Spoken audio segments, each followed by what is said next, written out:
100% sleep quality. It's been a while since I've had 100% sleep quality as well.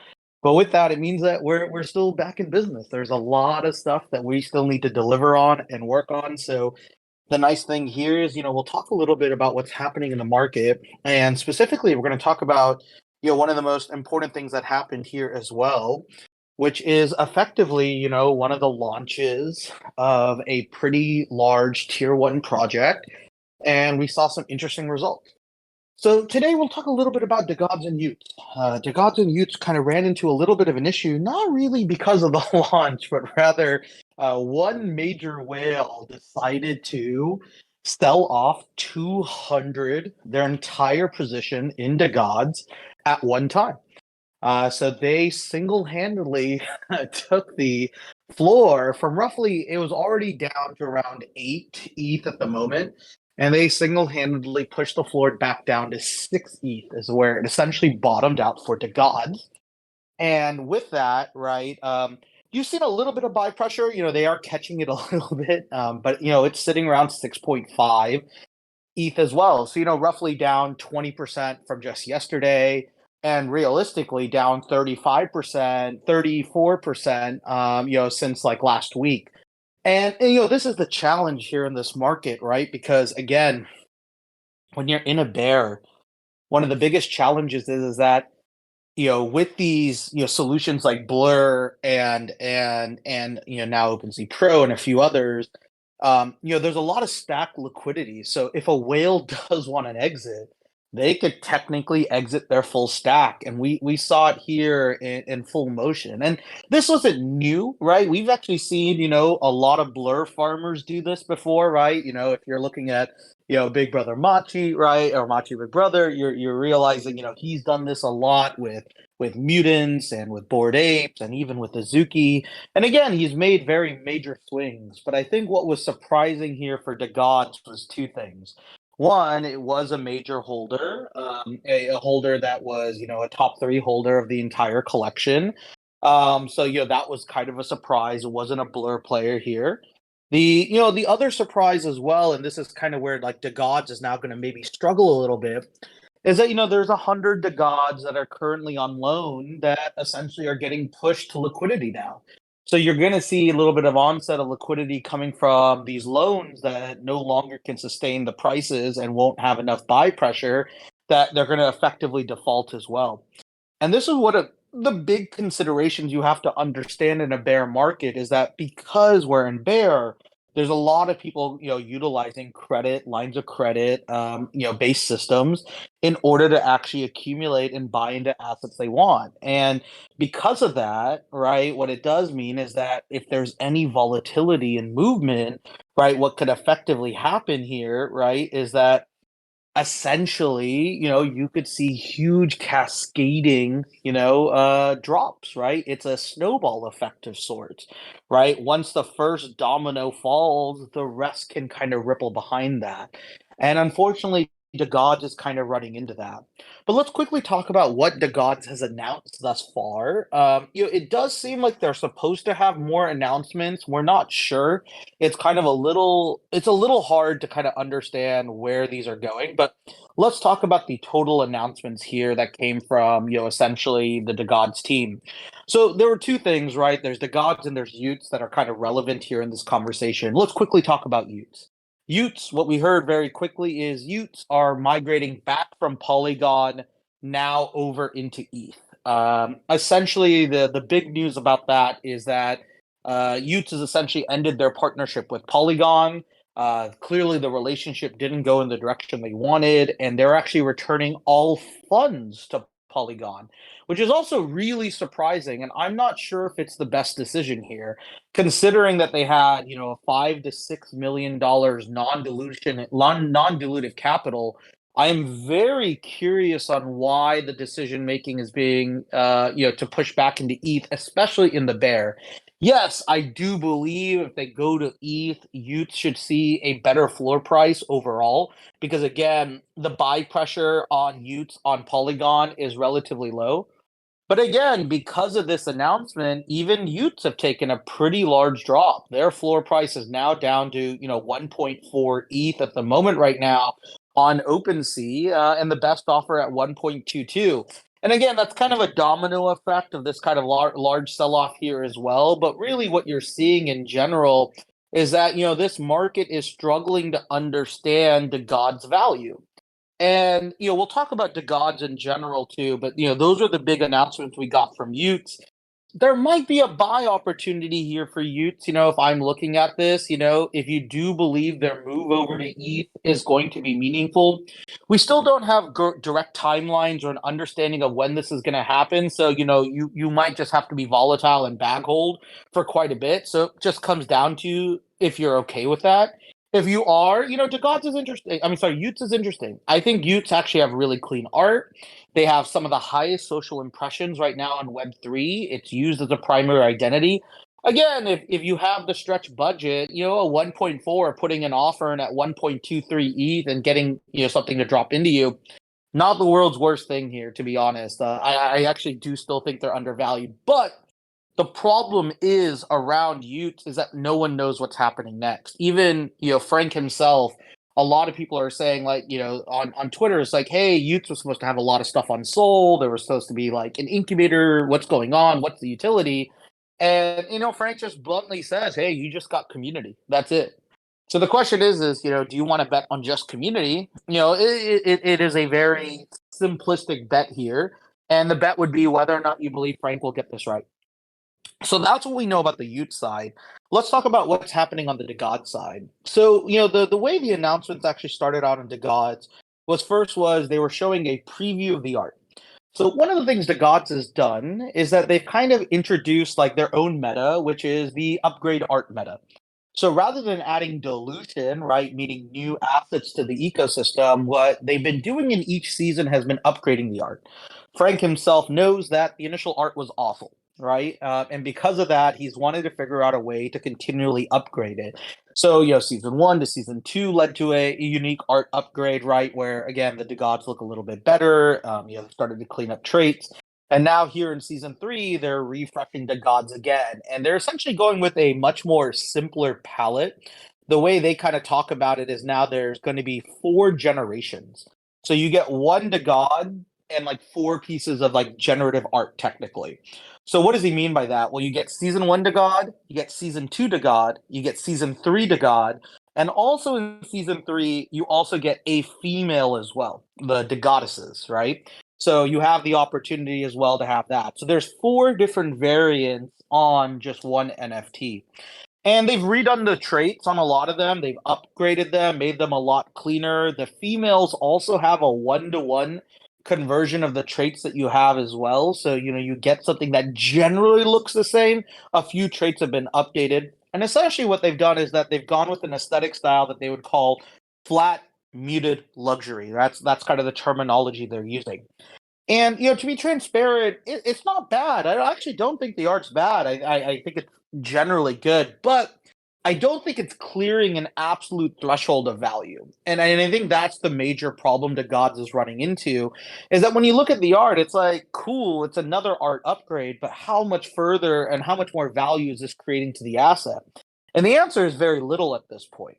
And this is the challenge they're now running into, is that if it's not leading to value yield for holders, especially in a bear market, what we're seeing is the meta art upgrade can only go so far, right? And I think this is a major challenge we're looking at, is that after its 3rd iteration, it's kind of losing its luster or value to holders.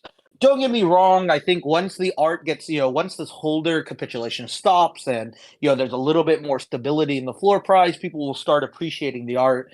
But again, this term absolute threshold is something that you want to be familiar with, right? And what it means is that when you're making a change to anything, there's a threshold of where the change delta must happen for it to be noticeable, right? To be meaningful, right? Meaning that if you only move something up 10 or 20%, it's usually not meaningful enough for the users to care. Usually the impact has to be like 50% or 100% difference, right? And to clear that threshold. And I think right now with DeGods, they're struggling with that. The absolute threshold wasn't met, at least on the art side thus far. It's not bad, but it's nothing really to be incredibly excited about, right? Honestly, what it feels like is like they just did like a museum variation, right? It's like an Oscars variation or something like that. It's like, hey, your DeGods are going to the Oscars now. Here, you could add these assets to it, which I guess is cool. But again, it's not leading to buy pressure, right? The art itself is not going to be the reason why people are going to come in now to DeGods, right? It was, I think, a red flag early on, hence why it made sense. But I think what we just learned is that after this third iteration, it's not enough, right? And now the question begs is where will yield come from? But they also made some other announcements. Let's kind of talk through that here as well on DeGods. The other stuff here as well, right? In order to upgrade, you actually have to pay in Dust, right, which is their token, which is interesting. So you'll be able to upgrade your DeGods to season 3 for 333 Dust, right? And what they're now doing is that they're then turning into like they're calling it a points parlor. So they're building a system where you can use these points to win prizes. And essentially 100% of the dust collected here will now go into the prize pool. So what they're essentially doing is they're kind of creating like a little, mini little game where there's rewards now, right? So, you could actually get a Tesla maybe, right? You could get like they're putting out some big prizes, you could get an Airbnb rental, right? Or, hey, it could pay for your groceries, right? So the nice thing here is that there's kind of a little bit of play here. They've also noted, right, that over time the price to upgrade will decrease. So if you don't want to pay 333 dust, and I don't know what is dust trading at. Dust token. I'm curious what it's trading at. Dust Protocol is at $1.69 if I'm looking at the right Dust token. I think so. God, it's so hard to remember. This does look right. So 333 times $1.69 equals $562. You're looking at a point 0.3 ETH to upgrade this asset. So it's way cheaper, right? Which is nice and a huge advantage there as well. To rather than buying an asset for multiple ETH considering the floor price, that's a nice ratio. But the question that begs is, right, that point 0.3 ETH, does it lead to actually any greater ROI? And I think the market's struggling with that. At least what DeGods is doing is taking that effectively, that dust, and turning it into a prize pool. And then it becomes like a point system here, right? So that's going to be interesting. We're going to see if that holds. Again, you guys know how a point system works. We have relics here. So we're getting an understanding of like what they're probably trying to do is some type of reward system. But again, that information will be coming out here shortly on what this points parlor is. So we'll keep our eye on that as well. Separately to that, the other announcement they've also made essentially here as well is, they're now going to I guess that is the full update. I thought there was one more thing. I might have been missing it. No, it looks like that's it thus far, right? So you have, some update on y00ts, some update on this points parlor, and then you have this art right on DeGods season 3. And I think here is the problem that DeGods ran into. It felt like there was going to be more technology, more meaningful advancements of the product, and it was hyped quite a bit by Frank himself. And I just don't think the product experience met that expectation. It's not that DeGod isn't doing meaningful stuff. I think a lot of the stuff they're doing is actually kind of interesting, and I think the art meta is something I'm going to continue to pay attention to. But it's not leading to the speculative trader value here, right? I think this is actually what they missed on this upgrade. There's actually no reason at the moment right now to buy into this unless you want to play into like points and arcade system. So the question is that how does this create more external buying pressure? It actually doesn't at the moment right now. And that's the hard thing here is that when you have such a large Genesis supply, your ability to create elements of value is so hard because it does become dilutive. And Frank is right about that. And Frank's been thoughtful about that, right? And what did he do to combat dilution is rather than, adding more assets, he did the meta art upgrade. And then when he did want to add more assets, it went to a whole new collection in y00ts, right? Which is also really smart in that manner. But in the end, right, what they're now running into is this the end of the line for speculative value? And it does seem like that's the case. So what are they going to do? Don't get me wrong, there's still holder value here. I think Frank has built one of the best communities, right? And he does do amazing IRL experiences. And I know a lot of people devalue that stuff. They're not really interested in that. But I disagree. I do believe in this concept of like the modern country club, the modern social gathering is going to be run by NFTs. It makes total sense. There's digital identity, the ability to connect globally, the ability to connect physically, right, in real life, right, around events. I think DeGods has been masterful at that. I honestly would argue it's them and Yuga generally would be on that level as well too. I think Yuga's just more a little bit more of like the very high paid entry point. While I feel DeGods has done like the social element where it feels way more connected.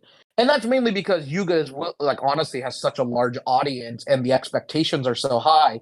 So they kind of run it like a conference. While DeGods kind of runs it like a reunion, which I think is actually the right way of doing it, right? If I had to choose between conference and like a friend reunion, I'd want a friend reunion. It's way more social, personal, and exciting. And I think Frank did a fucking fantastic job at New York City in the last event. Like to be honest, that was the only time I was considering it. The only other community that does really good IRL events would be Azuki. And Azuki's luster is a little bit low at the moment right now, of course, because it does feel like the IRL event trumped everything from the digital asset side, and that becomes the challenge as well in this market is how do you sustain these two? So as we take a like we step back, right? This is why I want to let you guys know why we are still being patient. Guys, you're seeing blue chip after blue chip with new announcement just dropping, right? Like these top tier guys, when they make new announcements, it's almost always bearish. And here's the real reason why. Two reasons, actually, let me say.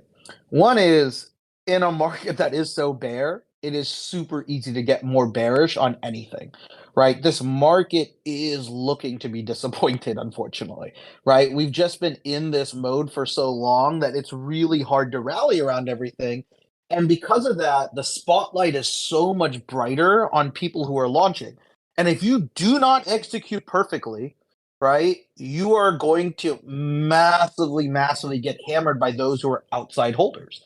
And because there's nothing else to really talk about except these major launches, right? That amplification is so much higher. So you have to be near perfect. And I'll argue this was actually a really, really average rollout from DeGods. And Frank admits it and the team admits it, right? They didn't really do a good job of doing this. And honestly, in this day and age, if you're doing a rollout, there should be a live space about this. You should make this theater. This shouldn't be just coming out of a static Twitter post. I think it misses the entire opportunity of building live and social product experiences, right?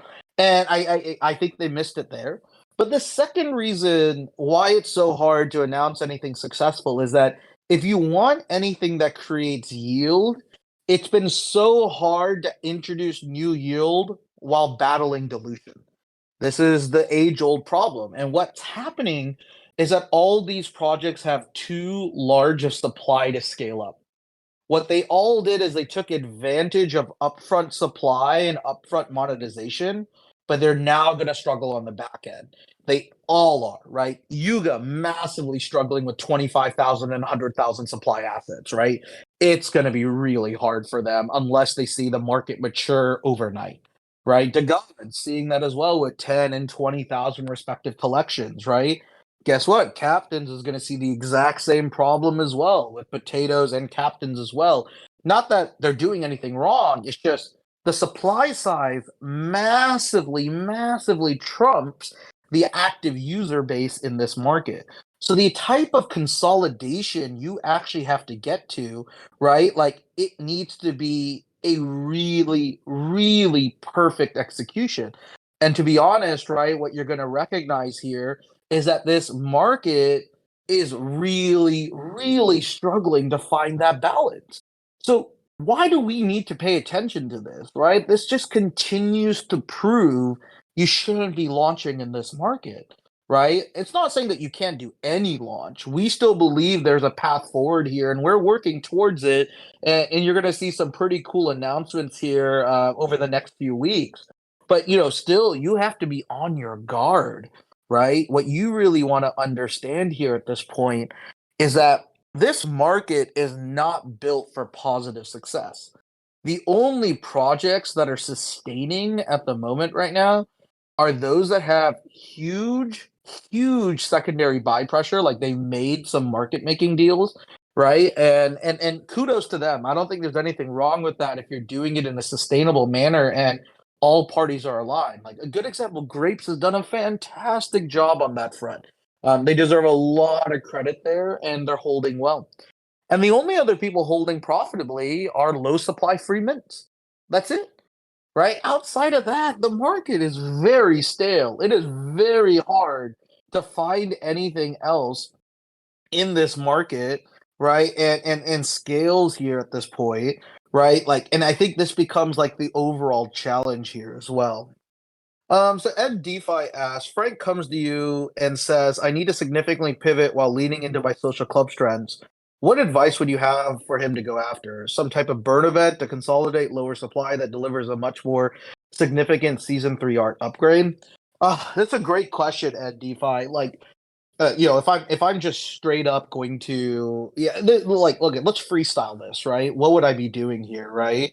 Like the big thing here that I think that Frank is running into as a problem is that he's trying to satisfy all holders. I wouldn't do that, right? Like I wouldn't actually try to satisfy all holders. That's actually the challenge here at this point. What I would be doing is I would, and again, this might go against the gods thinking, but in this market, I would create another small club. And I would look at his here. Let's look at his holder distribution. Give me just a second. I gotta go. I'm gonna go look at DeGods real quick, and I'll show you exactly what I would be doing. One sec.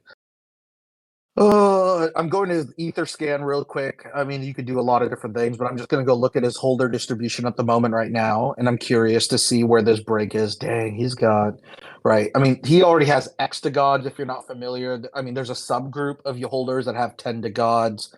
Okay, I'm gonna go to this break. I'm guessing it's gonna be around 5. Yeah, it is. Okay, so this is the number I would do. So currently, DeGods has almost 200 people who hold 5 or more. I would have made another small collection for those who own 5 or more. So again, it's also multiples of 5. That probably means this collection size would be probably like 400 to 500. I would have made another Grail collection within it that would have sustained with the top holders here at the moment right now, to drive a little bit of buy pressure amongst whales.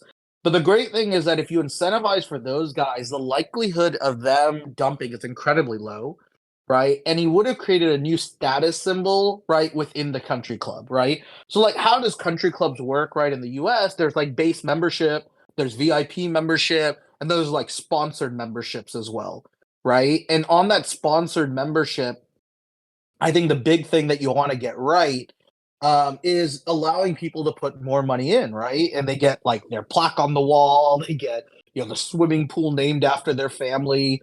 It's that kind of element, right? So you can still introduce some small supply, but it's catered to the holders, and there's a conversation around that, right? But again, then the question would be: is then why hold the gods?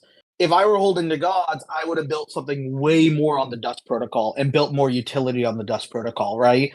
So how else could you use points in other places? Would have been very interesting with a few more strategic partnerships, right? That could have been really interesting, right? It's like, hey, your Dust is now worth way more. With your Dust, you can now do X, Y, and Z, right? And then the last thing I would have done, I know he wouldn't have want to do this, but this would have been really interesting. I would have made a hard decision. You must choose male or female, and you convert forever. That's what I would have done. I would have created it where you only have like a 14 to 30-day period to decide, are you going to convert male or female? And what it does is then it would have created a interesting bifurcation of the community. right? And of course, most people would want males, right? Most people, right? Just because crypto is like 98% men. Unfortunately, we do need to fix that problem later, but that's a whole nother problem. But if you would have created this bifurcation, right, you would have probably seen a mix of like I would guess like 80-20, right, male and female.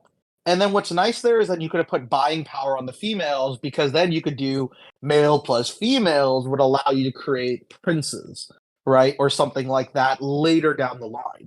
But what it would have done is that it would have created a new sub collecting game in the market, right? Which could have been interesting, right? And it would be interesting to see who would have committed to it as well. But because it's just a meta art upgrade, he's maintaining optionality. And you can't just maintain optionality forever. You do need to put hard forks in the road. This could have been an interesting hard fork. Again, I am speaking purely as an outsider. None of these ideas are brilliant. This is just giving you a perspective of what I could have done a little bit different here as well. But if you got this right, like, what's really cool here is that you would have created more metagames within the collector user base, and it would have fueled more speculation. You know what's missing from all of this? And this is the reason why the announcement wasn't as strong. There's nothing to speculate against anymore, right? What is there to speculate against? It's like, all right, well, I got another art upgrade. Yay. Cool. Like, there's utility there, but there's no speculation, right? And, like, what's crazy as well is that, there's no speculation on dust, right? Like, unless you really believe in the points parlor system, honestly, it's just another way to reroute money back to holders, right? Which is interesting, right? He's not actually taking capital out, but that's actually where I'm worried about for Frank's business model. What is the business model, right? Long term, is it just going to be the operating infrastructure of Dust Labs and DeGods, infrastructure partners, right? And they're generating money from that. Is that enough?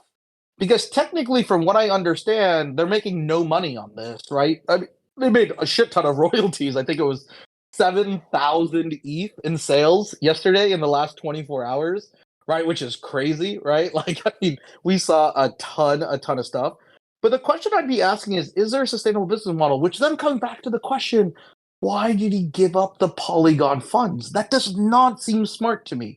He must have like another, like, if there's anything I'm going to speculate against, and this is pure conjecture, do not believe anything I'm about to say, but all of the signs do point that this guy probably has a fundraising round set.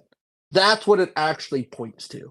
I would not be surprised he announced a healthy fundraise round at pretty strong terms that would have allowed him to give up the Polygon terms. Because all I can tell you, like, bro, I almost want to go call Sandeep, but like, say, Sandeep, bro, you got that 6 million back. You give me 3 or 4 million of that. I'll go bring Reapers over, right? And I'll give you Reapers on Polygon, right? I actually wouldn't give him Reapers on Polygon, to be honest. I wouldn't do that to you guys, right? But I go put a collection out there, right? Like, I'll just give him like we have an we have a sports collection, right? Like, they got DraftKings already on there. I'll go take that there, bro. For 3 to 4 million of non-dilutive capital, meaning that it takes no equity on the cap table, and I have no repayment terms. That is one of the most insane, insane terms you could get in this market. Yeah, honestly, hilarious. Actually, right now, I'm gonna go ping Sandeep right now. What are you doing, Sandeep? Hey, Sandeep, give me some money. I want to ping him right now. Okay, while I'm on this call, one sec. Hey, Sandeep, he's following me. Oh no, he was following me. Oh, Sandeep, what happened? I thought we were friends. Hey, Sandeep. Was this the right Sandeep? Oh no, no, yeah, Sandeep. Oh, I got his email. Okay, I'll ping him on email. All right. So I'm not sure what Frank was doing, right? Like, I really don't know what's going on, right? I'm just not sure what the thinking is here, and I think that's also the reason why, if I'm a DeGods holder, I'm a little skeptical right now, right? The pieces don't connect on what we're hearing. The only way it connects if he announced a massive fundraise round, right? That would be my pure conjecture. I know no information if whether or not a round has gone through, pure blind conjecture at this point, but it's the only thing that makes sense because there's no way he's massively profitable. Like, I know what they're charging for their Dust Lab tools, and yeah, they are overcharging people for it, right? But like, there's no way that's running like a huge play at the moment right now. So like I'm unsure what the thinking was here. Because like here's the thing what I don't understand. Even if he brings Utes over to ETH, sure, it pumps up like what 2x prices. It's not like he's seeing any of that money. Utes has already been minted. Sure, there might be treasury, but it's not like he could liquidate any of his treasury anytime soon. Like, is it really the smartest thing? Like, I really don't know. And that's kind of where the confusion is because it doesn't make sense, right? Like, if that's all we got for Utes was an announcement that they're coming to ETH, I see why the price dipped. I really do. I understand why the price dipped, right? And this is like the challenge now in this market is that can we understand the rationality of his decisions and do we believe it's going to create a healthier business? I want to say that even though I may have some doubts, give Frank grace. Frank is one of the few who gets this. Even though I don't believe this has been a perfect play at the moment right now, I just do not fade Frank. Like he gets putting value for holders. There has to be something else. There has to be something else, or he will lose trust in this play, right? So I want to see what else he has announced in the next week. It has to come in the next 7 days, right? And my expectation is fundraise round would be what I had to bet on. It's the only thing that makes sense. And if he doesn't have fundraise, I'm a little worried. I am a little worried because I don't know how much capital he has to fuck around with, right? Because you he has to operate pretty lean through this bear. Yes, he's making like I should go do the royalty calculations and see what he's making on this front, but I don't think this is going to be it. So again, it's not going to go to zero, right? This is not it. The gods are good. They're clearly holding at 6, right? Like the only way this has another cascade down is like Frank would have to have another massively bearish announcement, right? And to be honest, the play always was this price was going to go down. I think he was hoping he would settle at 8 instead of 6, but that was really where the catalyst was for one whale selling 200. Remember, if that whale doesn't sell 200, it's probably sitting at 7.5 and 80, right? Something in that range, right? It did get, it did drop a little bit. Yeah, Nick, so there does seem to be another announcement here. I just hope it's big. Because this is the worry here, because here's why I'm scared. If I'm going to give you the reason I'm scared, if there's anything you learned in Web3, if you tease an announcement, the first announcement must be your biggest thing. Why would you not lead with your biggest announcement, right? Like, why wouldn't you? Right? Like, that's the scary thing here, right? Is that why would you ever, like, if it is a big announcement, why would you, like, trick your holders on August 9th to then release it on, like, August 13th or 15th or whatever the date is? That's what I don't understand, right? That's where I'm not seeing the logic here. So this is kind of where it's kind of like where I'm a little worried, right? And that's kind of where, whew, like, I hope it's something good, right? Like, I really hope it's something good. But again, like, guys, if I give you a date, if I give you a hard fucking date, I'm telling you that's what the date I'm giving you my biggest ammo, right? I'm not holding the ammo back. The date that I give you, bro, like that is my top tier shit. Because that's how comms work in this space. Why would I ever give you a sentiment to be bearish on what we're doing? Right? I wouldn't give you doubts. And that's the last thing I want to do, right? I mean, again, this could be like a little play where it's like, hey, I told you we had something big. Y'all doubted us, but now here comes something big. But I actually don't think that's holder friendly. You just casted unnecessary doubt to your holders. Why? Right? I wouldn't do that. So that's why I'm a little worried, right? I don't know if there's something big enough here because it wouldn't have been the order that I go to. But again, mind you, there's no real playbook in Web3. I have a perceived playbook that I believe in. Not saying every founder should do it, right? But this is just the way I'm trying to just give you my logical framework, right? So take my framework and then let's see how DeGods works against it, right? And maybe, dude, fucking Frank, dude, there's a very good chance Frank is way smarter than me in this case, right? So maybe he's got something else in play, right? Let's go see what that is, right? Let's wait, to an extent. If this is all he has, okay, at least you know what? He's still holding a 6.5 ETH floor. He's still above Azuki, right? Like he's still in that tier two spot. But aren't you guys scared? Aren't you scared that Board Ape hasn't done anything? Azuki fumbled. We'll see where Meme Land and Captains kind of land here with Meme Coin, but again, they've kind of fumbled too. Again, it's not a bad fumble. It's a 4x for Mint. All these guys are up. Like, let's give them all fucking credit, right? Like, really, I want to make sure, right? It's so easy for us to like cast a small, microscopic view on these collections. These are all collections that are doing really well, right? Like give them still credit on that front, right? But again, in Web3, we're worried about, we focus on the present, unfortunately, right? Because it's a trader market, right? It's how all trader markets have worked, right? Like when I talk about the stock of Apple, it's all like, oh my God, the stock of Apple was amazing 3 months ago. It's like, yo, no, like we're talking about the stock today and what's it going to do tomorrow, right? That's the play that we're really looking at. So just know, like, again, a lot of the insights I'm giving to you guys are more present based. But again, give all these founders credit. I love Ray. I love Frank. I love Luca. Like, dude, I trust these guys. I've learned a lot from these guys.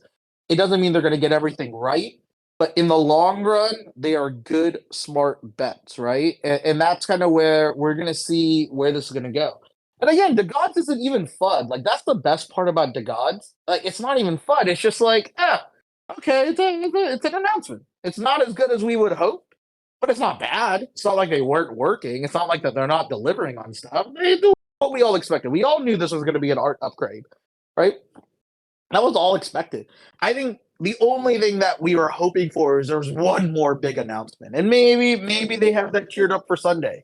It did seem Frank was leaning into something, but I hope that if there's anything that Frank wants to, sorry guys, hold on one sec.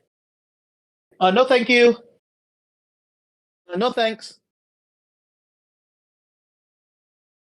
Later, please. Thank you. Sorry, guys. My room service. They always want to come in during these calls. Um. So housekeeping. Um. Now this hotel does this nice thing where they bring like free drinks for all the rooms and stuff, so they like replenish them once a day, which is nice. Like some Pepsi and some orange juice and some water, so they're just coming through, which is nice.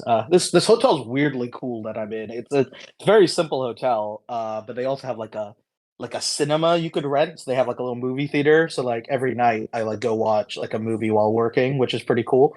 It's like just a projector and screen, which is nice. So pretty cool. Yeah, they're probably yeah, Virgilius, they're probably right. They're like, why is this guy all? They're like actually they're super concerned, right? Because I do social shit, right? And like, I'm going to some stuff. I did an amazing, coffee walk and did some shopping this morning. But like, I'm usually in my room, and they're like confused. They're like, "You don't want room service?" I'm like, "No." I'm like one of those guys who doesn't need room service every day. Like, I'm not crazy like that. Like, I'm okay. Like, I don't live like a fucking maniac that I need this thing turned up. But they're like so confused because they're like, "Are you sure you don't want room service?" I'm like, "No, I'm good. You could wait." They're like, "Are you sure?" I'm like, "Yeah, I'm good." So they always get really confused. Guys, I'm not even in an expensive hotel. I promise you. Like, it's just a really good hotel. It's like it's called the Astotel, Astotel, which is really nice. They're just really kind. They have a bunch of hotels here as well. Yeah, you're right. I should put the do not disturb. That's what I need to put on there on this front. But no, it's a really nice hotel. But sorry, going back to the conversation here. What's been really interesting here now is that we haven't seen a tier one succeed yet, right? Like literally, like we haven't seen a tier one figure out a way that drove more value creation, right, for their holders. And that's the scary thing right now about this bear, right? Like, what was my recommendation, right, to the gods? If I were Frank, I would have delayed the hell out of this, bro. I would have said like, you know what, season three, fuck it. We need season 3 when shit is good. Y'all got to be okay with that. But guess what? I'm grinding. Here's some new partnerships I'm bringing in. And guess what? This is what we're doing here. And I'm going to show you like a venture round is coming, right? Like if he did something like that, it would have been really, really cool. But in the end, right, what you're recognizing, right, like he is still in a really tough position, right? And this is kind of why like I'm gonna be really interested on this run. Shit, man, and DeFi, how do you know about Forte? I'm actually very curious. You're surprisingly smarter than most people with the stuff you're asking about. And like I like magic as well. I'm just curious, how did you find out about Forte? That's like almost never talked about. One of my friends is actually the co-founder of Forte. Um, I'm actually very curious. Yeah, I agree. Like, if there's people I'm betting on, dude, I would be betting on DeGods. I would be betting on Pudgy. Those are like very two. Ray is interesting. I definitely would still be betting on him. Right. I'm just a little worried about the token. I'm not a token fan.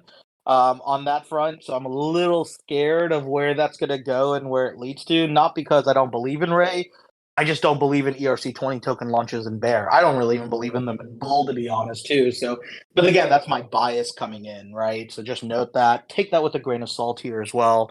Uh,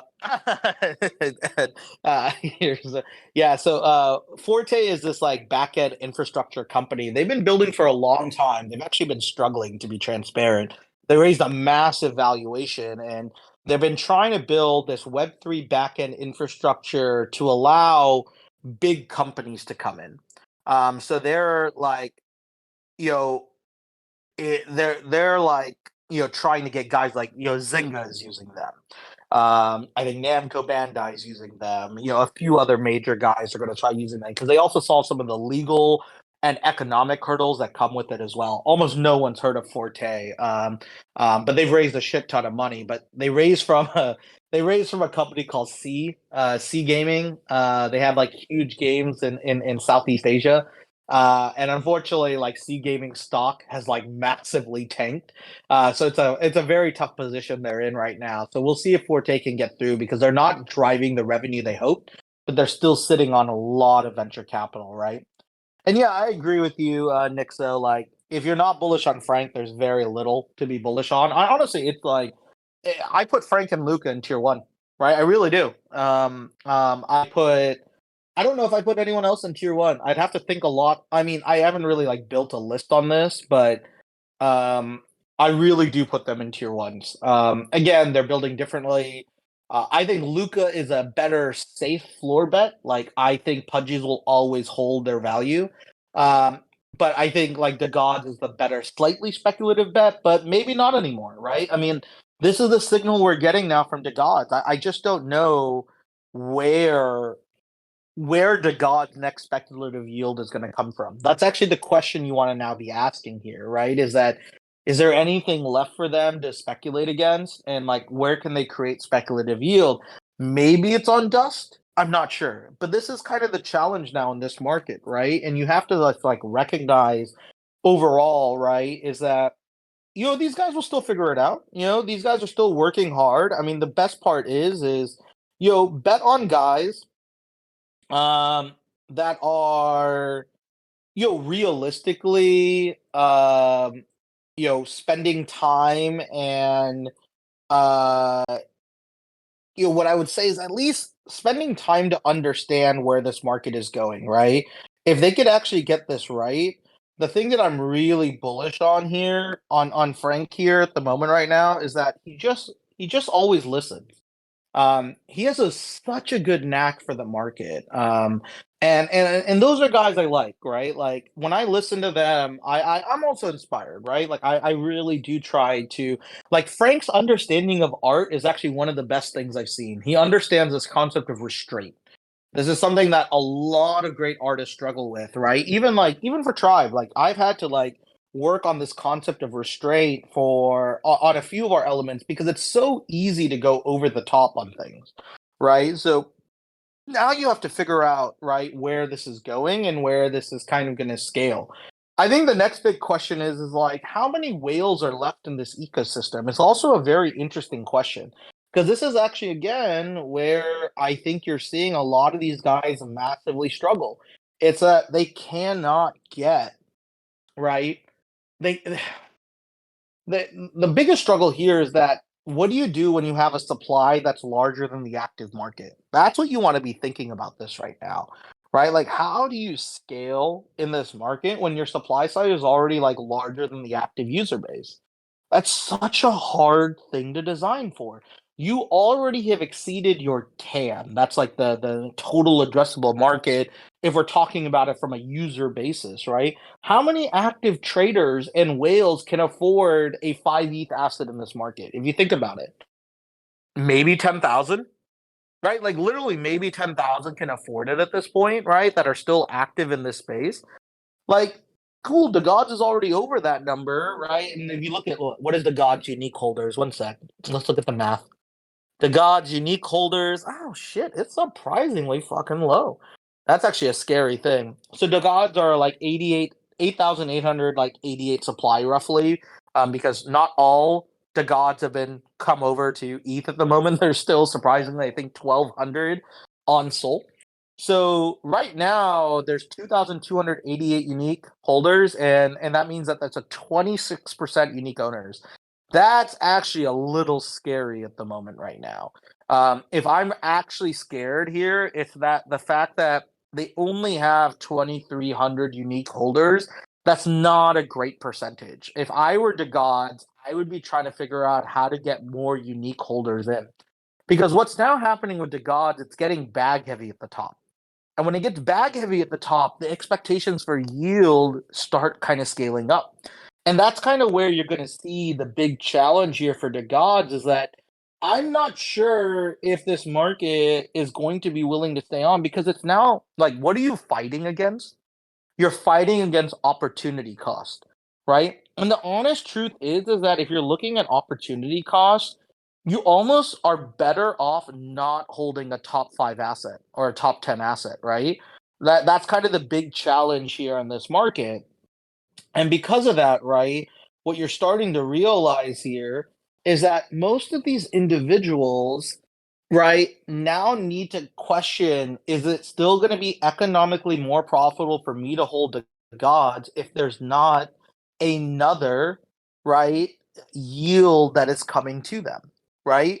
Because to be honest, right, what you really want to recognize here is that the overall design of this market is actually it's better to be minting shit. It's better to be buying shit low, right? And whaling that stuff and trying to 2x from there. Right? What is a better chance of 2xing from here? Do you want to bet on the gods 2xing over the next 90 days or you want to bet on like say like ether at a 0.13 ETH? Like can they get to 0.26 ETH, right? Like right or whatever you want to put in there in that like 0.1 ETH entry, the likelihood of moving from zero point 0.1 to zero point 0.2 ETH rather than moving from 6.5 to 13 ETH, right? Like is totally different, right? And that's kind of why most people don't recognize in this market, right, where the actual trade value is. Where are the people actually making money? Like, where are the people, right? It's bots that are minting and flipping, right? Mint at 0.0025 or whatever it may be, right? Cheap ass mints. Flip that shit for 2 to 3x, right? But they're doing it on volume, right? On that front. Don't buy Skyboard. Don't buy Skyboard. Skyboard's dead. Don't buy that one, right? Like you got to figure out a way. I mean, why buy diamonds, right? Like this is actually really interesting here on this front. Like, why buy diamonds at this point? Now, I don't want to shill you guys on this, but let me just show you why you buy diamonds to a certain extent if you had to make a case for it, right? And we don't even shill diamonds, right? Which is pretty hilarious, right? We literally we don't even put a link for diamonds here, right? We want you guys to find this here as well, right? The reason why you want to bet on diamonds is that diamonds is also generating passive yield, right? And it's not only passive yield, right, to um excuse me, to the assets we're building, right? It's literally built bidding because you're getting allocation to so many other projects, right? You get the village partnerships, you get all of our AMAs, and they're guaranteed allocations for almost everything now. Like, there's a few that are very small supplies. You know, like when there's 500 supply, I can't get 200 allocation. I try though. Don't get me wrong. We literally ask for it at times, right? But like the nice thing here, right, is that you essentially get to keep giving aloe. And the nice part about that as well is that we're small supply. So like, yeah, there's gonna be times where like diamonds might slip to like 3.5 ETH, right? But it only takes a little bit of buy pressure behind that to get them back to a pretty stable level, which is really nice. So if you look at it on a per diamond yield, what's nice about diamonds is that you're not just betting on diamonds to go from like 4 to 9, right, or whatever it may be, which is still a very real possibility if we do this. But the second reason why it is that it's generating you passive yield on the way up. And the crazy thing is that most of the yield that it's generating just leads to people buying more diamonds. And then also what's interesting about diamonds, which we've been talking about within the diamond community, is that we're creating our own buy pressure on diamonds as well. So we have different programs where we buy diamonds and vault them, which is really cool, which means that we're also taking diamond supply off this market here as well. So, you know, we're still figuring out more ways to create yield. And that's the crazy thing is like, we haven't even reached our full potential. We are finding nice ways to do it. And, you know, like diamonds are about to get airdropped, you know, some cool stuff that will, you know, be like, again, am I dropping you guys 1 ETH worth of stuff, 2 ETH worth of stuff? Not yet, but if it accumulates, it can be, right? We'll be dropping, you know, point 0.2, point 0.3 ETH stuff. You know, we have jungle coming up. We'll see where Weebox goes, right? There's a lot of cool things there as well. And the nice thing is that we're still upping our game. Like if you're actually in diamonds, you guys see how much we're working. Like there's a lot of partnerships cooking and a lot of big partnerships that we've yet to announce. But this is the nice thing is that because it's a small supply, we could actually get really good yield for all of diamonds. That's actually the biggest advantage we have, right? Which is really, really powerful in this design. So, you know, what I'm really trying to do now here is make sure the yield is going to continue to grow for them. And it means that not only is exposure on ETH, you know, we do have this ordinals play. You know, we're still, we've delayed this to next week. It is coming. I promise you. We are about to push Ronin out. Ronin is a fully ready to go, done collection, and ready to be inscribed. You know, we to be very transparent, we had some stuff on ETH that ended up becoming like short-term priorities that I had to kind of put through. You know, there's a reason why there's a super mystery partner that we're working on, right? There's something legitimately coming through on this front here as well. On this, Lost Reaper wants to know what's bad about Skyboard, bro. The thing that's bad about Skyboard is that they don't know how to distribute, bro. They dropped a team that quote unquote has $15 million, dropped an asset, and then gave it a 3 yield per users.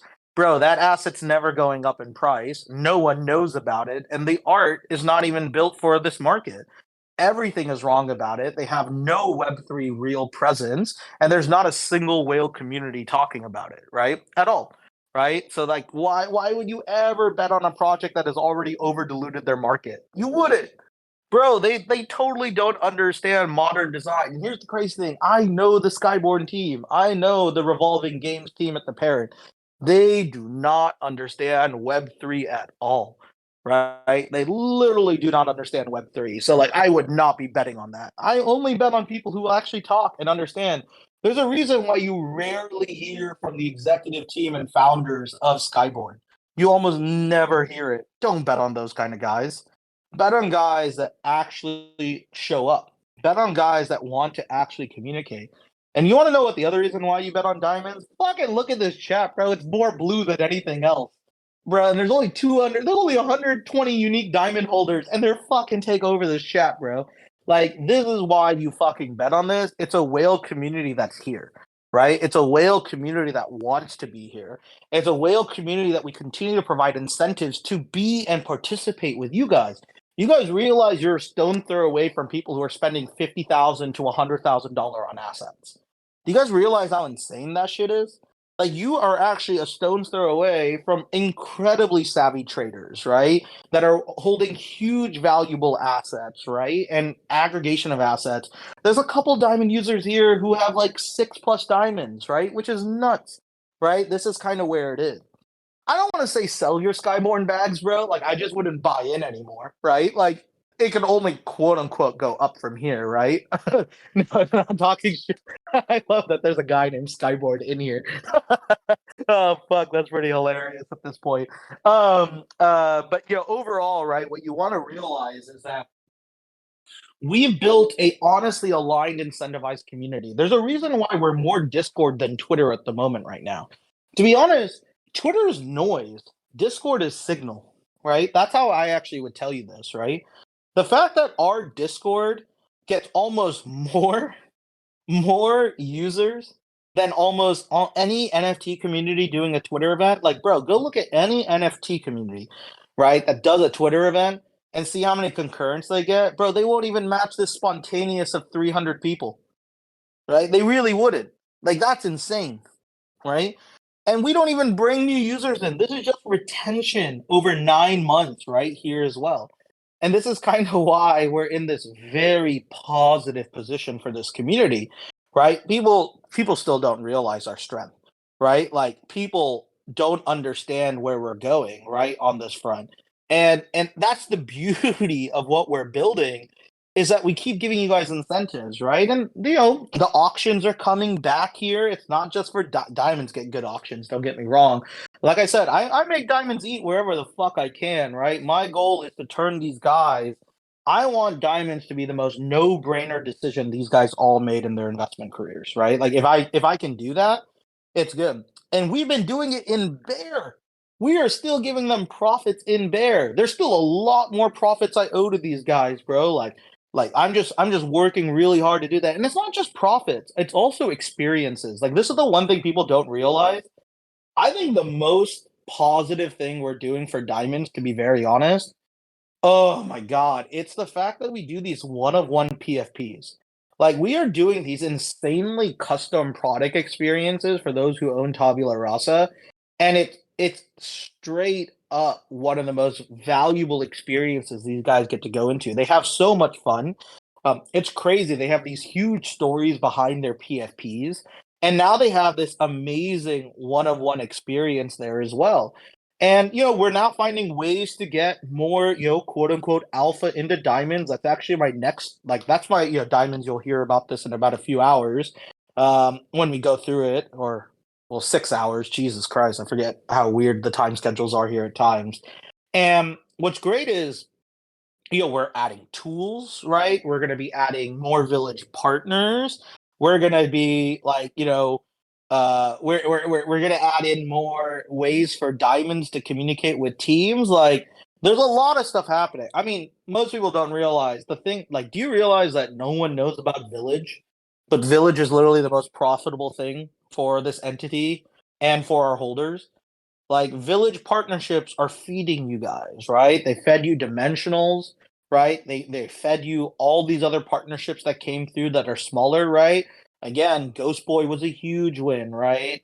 All of these things were huge wins. Dude, every day is about diamonds.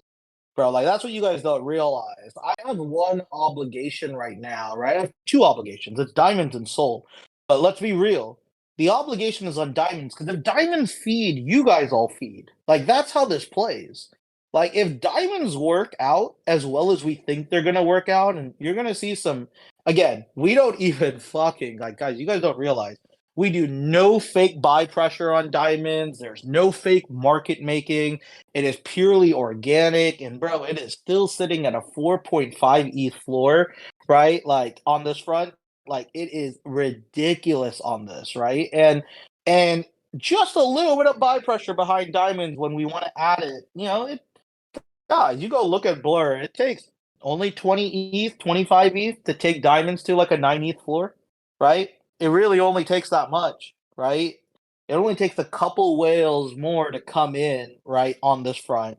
Um, we have such an organic, healthy ecosystem, right? And this is kind of the crazy thing is no one knows about 90% of what we do, and that's how we wanna make it.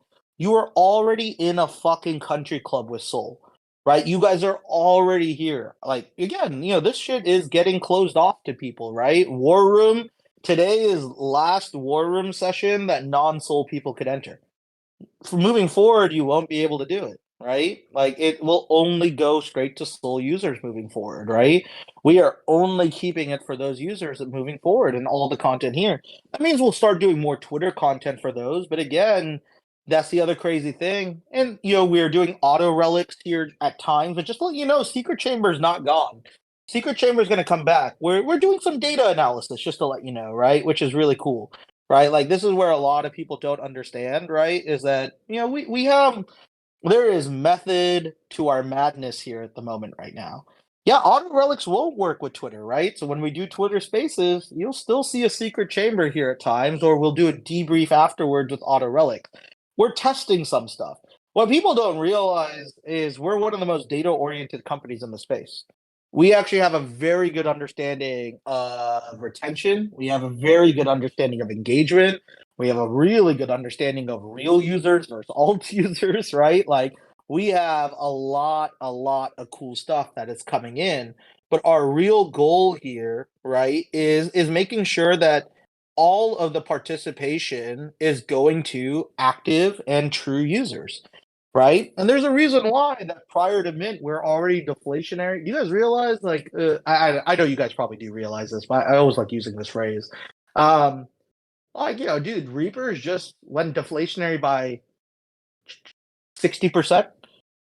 We just went from 1,400 to 800, right? Like, crazy. Prior to mint, like, you guys realize you're going to get this really small collection, and only 750 of you will end up being part of Creator Royalty Share, right? We're still going to add a few more, right? Which is really cool, right? We're going to still add a few more senators later on and some partnerships that we're going to add in here. But they won't be senators. Only you guys who are part of the votes get to be part of the senators. And what you're going to get is that the metadata on your mints are going to say senator on it, right? Which is really important, right? Because then if you hold those mints, you get to be part of the creator royalty share, right? Which is going to be really cool. And then all the other people who we are going to give some allo out, because again, it's smart to distribute a little bit of allo to get awareness of our project to a lot of other people, right? What's really cool then is, we'll add in like a couple hundred. Diamond users will also get a couple hundred here as well. And then there'll be a couple hundred in Vault. But again, you're looking at a sub 1,500 supply, right? Which is crazy. And, the 1,500 supply will be going to high quality, curated individuals that want to stick through this vision. And if you decide to sell your Reapers, which you can, it's totally fine, you lose your creator royalty share. It does not pass on to anyone else. It's only on if you hold and you maintain your asset, which is cool. And yeah, man. Well, you're gonna see the storyline, right? Because I'm just interim chancellor, right? Chancellor Gallion is just the interim chancellor. This is his last hurrah, here, and Chancellor Gallion will have his own storyline. Like it is going to be really, really cool on this design, where you'll have to choose a new senator in the future. You don't have to choose it now. Oh, sorry, a new chancellor in the future. We're not going to do a chancellor vote during this. It'll come later, which is going to be really cool. But also, warlocks are going to get activated in probably 10 days or so, right? Which is going to be really cool. And then lastly, you guys are already voting on the roadmap, which is cool. You guys just chose animals as the first asset. You already know what the second asset is. You already know what the third asset is. You guys realize, like, you know how cool that is? Like, you're not worried about the art now. You know what the art is. Like, you already know what you're getting. Now it's about all the other cool stuff. And guess what you get to vote on right now? You're voting on product roadmap priority. You get to choose. You want comic book, you want music, you want physical statues, or you want fashion, right? Or luxury jewelry. Dope, right? Like super dope on that front, right? And you guys get to have all that control ahead of time. And that's where it gets really positive and where the vision is going and where things are going here as well, is that we're going to start building that bridge, and it's about what you guys want. And guess what? Those are going to be killer experiences. Whichever one you choose is going to be killer. Like, you already know what we can do on the comic book side. Diamonds already know a little bit of what we could do on the jewelry side. We're going to have some cool events for season one, and we're also going to have a season two event in probably next month. We're moving really fast on this, which is really great. We like, dude, I'm in Europe for a reason. I'm in France for a reason. There's some potential partnerships out here that could be really big that come to our community as well. And this is kind of where, we're just doing really fun little things to kind of push the product experience better, because also I want to show you could do a lot pre-mint, right? You could do a lot pre-mint. And all these guys are trying to do what we're achieving pre-mint, they're trying to do post-mint. And if we could do this pre-mint, holy shit, man, what is gonna happen post-mint? It is going to be pretty ridiculous as well. So, we have a lot of stuff coming down the pipeline, which is cool. So, I'm going to wrap up here in just a bit. I got about 7 more minutes here. If you have questions, feel free. The relic already went out. It's the same Spontaneous Saint relic, right? Again, Spontaneous Saint is the same relic for the week. It is Spontaneous Saint 8 6, right? Standing for August 6th. I do it the US way. I'm sorry. I know Europeans want the day and month already flipped. Relic's already out, so you guys have already received it. No, you cannot get the relic again. It comes out randomly during this year as well. If you've been listening, you already have it. Don't lie. If you don't have it, you weren't listening, right? Because again, this stuff all happens automatically as well. And it's funny because the guy begging for it doesn't realize he already has it. Exactly. He has it. But again, people forget. Because this is, again, the problem you'll see here as well is that one of the things that we need to work on is how do we encourage active listening as well, right? And that's kind of the nice thing here, right? Is that we still need to figure out a way to make active listening. So you're still going to have, Secret Chamber will have its utility there at times, right? And you're going to see people who will be doing this. Yeah, I think Tanvir, you might think people put bots, but just know we're on top of that shit. We there's a reason y'all don't get it. We are ahead of this game. We are massively ahead of this game. We know what we're doing, right? And there is not going to be another. I'm telling you, there's no one else who understands bots better than us in this space. Doesn't mean we're going to get every bot, right? Like, we're going to have a lot of fun here on this front, and have some fun designs. So, yeah, we will. We are actually about to be part of our first year anniversary. We will have a delayed anniversary season one party later this month. We're right now working on it. We're not going to have a real birthday party on the exact day. I don't really care about that. I know some of you do, but we will have a little party to talk about, what we've achieved, what we've done. We're going to give out some physical rewards to our community as well. I'm going to give out some cool stuff. We'll do some giveaways for Soul users. I'm going to give away some stuff from the vault, which is going to be really cool here as well. So, it's just going to be fun, right? Where I was like, I don't know if Karma's going to be there. I don't know if they like me anymore, because I think Karma got really mad at my feedback, and she doesn't like being my friend anymore. We'll see. We'll see if my online girlfriend will friend me again, and we can be a better relationship here as well. So, like, what's cool is that there's still stuff cooking, right? We're still cooking, we're still building, we're still working every fucking day, right? Which is really fun. And because of that, we're gonna do some amazing things. And we're gonna scale to and build something really powerful. Um, Dude, bro, you did receive Kabi, you did receive your relic. Stop crying, you baby. Y'all don't realize. Just read on this run. No, Bank Shelby, I did not take my dogs. I miss my dogs the most. That's actually, like, if there's a real reason why I'm gonna go home, it's just to see my dogs. Thankfully, like, my family and my previous partner, they send me photos all the time of my dogs, which is great. So I get to live vicariously through that. And I'm that weird dude, right, on the street. When I see a dog, like, I try to pet them, right? Like, I always ask an owner if you can pet their dog. But, like, yeah, that's my little weird thing. Like, I like seeing this here as well. So, going to be really fun here, kind of in this journey. Um, what was the opposite of blessings when you went into purgatory? It was judgment. You were able to judge people. That's what it was. We were able to judge people. It was pretty funny. Like what's really cool here is that we had this moment where you as a user, if you thought someone was a bot or was doing something negatively, you could judge them. And if you got judged by enough people, you had to go to a trial, right? And the trial was me as the judge, and I'd be like, "You have been judged by your peers. Let us know why we should leave you here." And it was pretty funny. We did it for I think we did it for like 4 days, and then it got very like Lord of the Flies, right? Like it got really, really crazy, and people were like judging too much. But it was pretty funny because like when we did it, it was like kind of a live show. Anyone could see it. And then it would be funny because they get really mad because they get caught, right? They'll be like, "Fuck you, fuck this, I hate this, you guys suck, I hope you all die." And it was just all us having like a lot of fun seeing all that stuff, like playing it all out loud. But it was pretty funny. It was like one of those fun little experiences in social, right? That could be like, really, really powerful and really interesting in the design.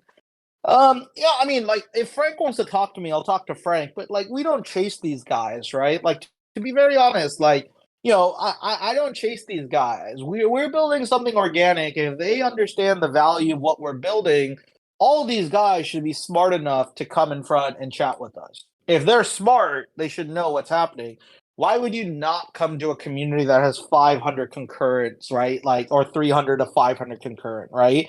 And these guys need to understand it, right? We don't need to chase. I don't need these guys. Like, DeGods does nothing for me, right? You guys realize, like, DeGods does nothing for us. If I just do a DeGods event, sure, I'll get more followers on Twitter. I don't even tweet. I couldn't care less about that, right? This is the thing that a lot of people don't realize. Yeah, if there's anyone I'm gonna go tweet, I'm gonna go talk to Polygon, right? Like, yeah, dude, like, okay, here, I'll give you a little bit of old alpha on this. So Polygon at one point was like such an incompetent organization. It's still kind of incompetent, but let me just show you why incompetent it was. About 2 years ago, about like 19 months ago, 20 months ago, roughly, we were talking to Polygon. And Polygon really didn't have like a venture team, but they were kind of investing as founders, right? And they were investing on behalf of Polygon. So Polygon agreed to invest in us. They gave us a term sheet, and I was open to taking right some investment from them, right, which was interesting. But the hilarious part was is the next week when we went to go talk to them, um, they forgot that they agreed to us to invest. And there was like no paperwork. They had no one knew on their team that they had agreed to invest into us, right? And it was funny because I was just like, wait, so you agreed to invest? It was a seven-figure investment, and like they had nothing. They had no clue what they were doing. There was no one on their deal team, and they're just like, "Hey, remind us who you talked to." I'm like, "I talked to this guy, the founder." He's like, "Oh, okay, we'll let you know." I'm like, "Okay, then like, are you guys gonna still invest?" Like we did diligence and everything. They're like, "Yeah, we'll let you know." And then like a week later, they're like, I called, we talked again, and it was funny. The next week when I talked to them, it was like we started the whole process over again. They're like, "Hey, I'm glad you guys reached out to Polygon. What would you like to know?" I'm like, "No, no, no, you don't understand. Like, we've talked to Polygon. You guys want to invest in us." They're like, "Oh, well, I'm just the intro agent. I don't know why they introduced me to you." I'm like, "I don't know either. It seems like you don't have your shit together."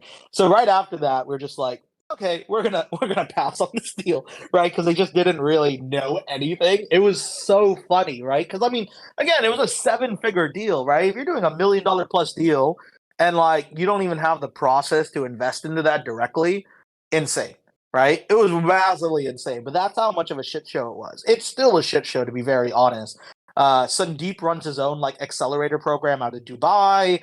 He does do small checks out of that, but they don't really know what they're doing, which is pretty funny. And then separately from that, they hired this huge team on Polygon Studios, right? And they got the ex head of gaming from YouTube, a guy named Ryan Wyatt. But unfortunately, it just didn't work out. After 1 year, they fired him, right? So like they don't even have a lead for their Polygon Studios. And guys, like I gave them a huge huge, right? Like breakdown of what I would do if I were Polygon. Like I gave him a 30 slide deck as well because I was actually advising them a little bit way back in the day, and it was so funny because the people I was working with, they were just like, "We wish you ran the company because we could do all this stuff." But no one understands this shit. It was so funny, right? Because they literally have all the money in the world, but they have zero understanding of NFTs. Right, you realize how bad it is a scenario that they just paid out $6 million to a team that was the number one volume and asset on their ecosystem, and that team just said, "No, thank you. We'll return the money." You guys realize that? Like, you know how insane that is? Like, that's crazy. That's insane that they weren't able to keep their number one. The term sheet allowed them to get out. Insane, right? Like, this is how bad polygons run. So let's see. I'm still. Don't get me wrong. I would still take their non-dilutive capital to give them a game, but that term is no longer there because they saw how little ROI that deal was, right? Because that's the other problem. The y00ts deal did not help Polygon in the end. I'm not saying that Frank wasn't helpful, but what y00ts, what Polygon quickly realized, just bringing one party over, right, over um to Polygon wasn't enough to move volume, right? So now they realize very quickly, right, that they're just not going to be in a good spot. So I doubt those deal terms are available here, right? And I think that's like the big thing in this market is that a lot of these guys don't realize how hard it is to sustain in this market and how hard like they need a more compelling strategy. I swear, like if anyone at Polygon is listening to this shit, like call me up. I could fix your fucking studio in like 8 weeks. Right? Like I know exactly what Polygon. I have a whole deck built for Polygon that I already created. I could literally fix their shit in 8 weeks if they gave me a chance. Like really, like if I had because they're operating on total different levels. They don't really care about the floor price of any project. They care about transactions and volume. That's a way easier problem to solve than launching a standalone NFT project, right? Like our challenge is way harder than that shit, right? Their challenge is so much easier. It's just like get people creating and building and giving them the right incentives. Very, very, very interesting thing here as well. And we could, maybe do something. But, like this is kind of where it sucks, right? Like it really, really, really sucks because Poly isn't going to be the trader network. It's going to be the Web 2 network for collectors who don't want to really trade, right? And that's why you're going to see, like, I mean, there's some crazy volume on Polygon. Do you guys know what the most successful project is on Polygon right now? It's not any NFT project realistically or PFP project. It's fucking DraftKings. DraftKings has brought their fantasy sports over to it. They do sometimes like between like 500,000 to 3 million in volume on Polygon in a day. It's crazy, crazy, crazy. And this is kind of where the market doesn't realize how well it's working here as well. So lots of cool stuff happening in this market, guys. All right, everyone. I'm going to let you all go. Really appreciate you guys joining in here as well. Hope you guys all have a fun day. Enjoy your weekend if we don't talk again. I think all we have an art is hype meeting, which will be cool. We're going to talk about inspirations of art. It's going to be great because I'm going to be coming right from the Louvre again here as well. We would definitely will bring back Modern Pro, Virgilius. Maybe that's what I trick. Maybe that's what I trick. Um, Sandeep and Polygon to invest in, but we do have legit plans for Modern Pro. All I can say is like there's some real cool stuff happening behind Modern Pro, and yeah, we'll get some sessions. I was actually just talking to my buddy, um, who who's been behind a lot of the sports partnerships, and I have another good friend of mine. His name's Dwayne Allen. Used to play like tight end for the New England Patriots and the Indianapolis Colt. Really good human being. He's now with the NFLPA. I'll bring him on, and then I'm actually here in Europe. I'm probably going to go to Premier League games this weekend if I can pull it off. I think I might go. I think you guys have convinced me to probably go to the Chelsea Liverpool game, which could be pretty cool. So should be pretty fun. But yes, I'm going to let you all go. I'm going to let you all have a wonderful rest of the day. Feel free to join in. Diamond, you've got a Diamond event later today as well. If you can't join, don't worry. I will give a full recap by end of day today or first thing tomorrow. I do have I'm doing one of the coolest things. If you guys are ever in France, I'm gonna let you guys know my last tip of the day If you're ever in Paris, go check out the Little Red Door. It is one of the best bars I've ever been to. And they do these amazing cocktails, just out of this world cocktails. If you're interested in cocktails, this is the place to go. It actually just got voted the fifth best cocktail bar in the world. Amazing, amazing. They do tasting menus as well. Just so good. So if you ever in Paris, highly recommend it. There's such a good experience. All right, everyone. I'm going to let you all go. Enjoy the rest of your day and your weekend, and we'll chat soon. Bye bye now.